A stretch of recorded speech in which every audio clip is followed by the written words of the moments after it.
সর্বপ্রথম আমার কথা হচ্ছে আমরা এই রায়টা মানি না। খুনি সুজন সে আমরা দেখতে পেয়েছি প্রকাশ্য সে গুলি করছে এবং উল্লাস করছে।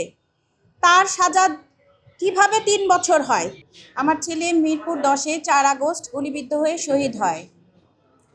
আজকে আমরা এখানে আছি গতকালকে যে রায়টা দিয়েছে ট্রাইব্যুনাল শহীদ আনাস সহ আরও 6 জনার।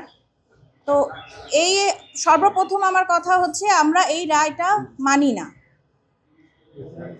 আর যেই রায়টা দিয়েছে প্রসিকিউটর বা এই ট্রাইব্যুনাল থেকে যে ঊর্ধ্বতন যে লোকগুলো ছিল যাদের আদেশে এই হত্যাকাণ্ড করা হয়েছে তাদেরকে যে রায়টা দিয়েছে তারা তো পলাতক, তাদেরকে মৃত্যুদণ্ড দিলেও কোনো লাভ নেই।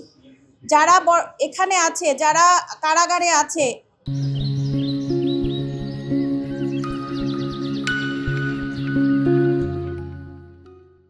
যেমন খুনি সুজন সে আমরা দেখতে পেয়েছি প্রকাশ্য সে গুলি করছে এবং উল্লাস করছে। তার সাজা কিভাবে ৩ বছর হয়? ৩ বছরের মধ্যে তো 2 বছর চলেই গেছে, আর আছে কয় মাস? এটা কি কখনো আমাদের মেনে নেওয়া উচিত?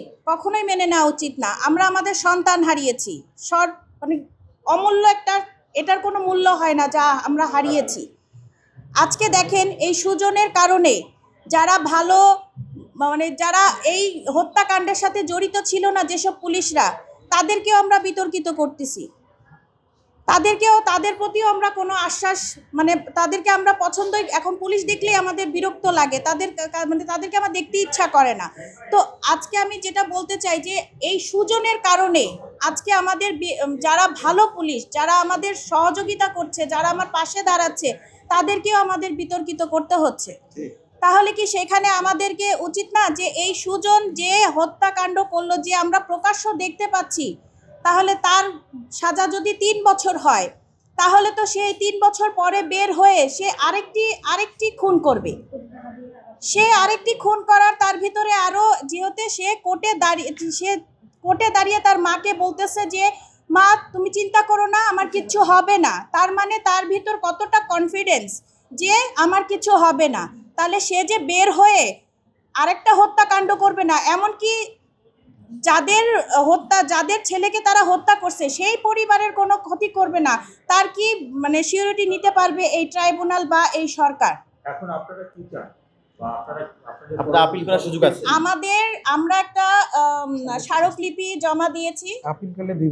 সেই স্মারকলিপি অনুযায়ী যদি আপিল করার পরে আমরা যেটা শুনেছি যে সাজা হয়তো বা 2 বছর 3 বছর বাড়তে পারে, কিন্তু আমরা সেটা চাই না। সর্বোচ্চ শাস্তি যদি মানে খুন করার পরে সর্বোচ্চ শাস্তি একটা আসামিকে না দেওয়া হয়, তাহলে তো মানুষ অহরহ খুন করবে।